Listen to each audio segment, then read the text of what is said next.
Welcome back প্রিয়াঙ্কার ব্লগে সবাইকে শুক্র। দেখুন আজকে দুপুরের মেনুতে রয়েছে আমাদের লোটে মাছ, সঙ্গে আরও রয়েছে ওই মাছ হচ্ছে, কিন্তু আমি তৈরি করছি লোটে মাছ। এতে লোটে মাছ আদা রসুনের পেস্ট দিয়ে দিচ্ছি, লঙ্কা গুঁড়ি, কাঁচা লঙ্কা, টমেটো, স্বাদ মতো নুন একটু দিয়ে দিচ্ছি, দিয়ে ভালো করে একটু এটাকে সুন্দর করে আমি মাখিয়ে দিচ্ছি। তারপরে দিয়ে দেবো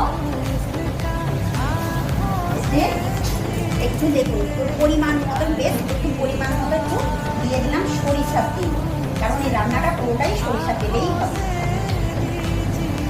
ঠিক আছে, ঝালটা যেন একটু বেশ একটু ঝাল ঝাল হবে, খেতে বেশ ভালো লাগবে। আর একটু দিয়ে দিলাম। এবারে এতে এই যে মশলার যে জলটা রয়েছে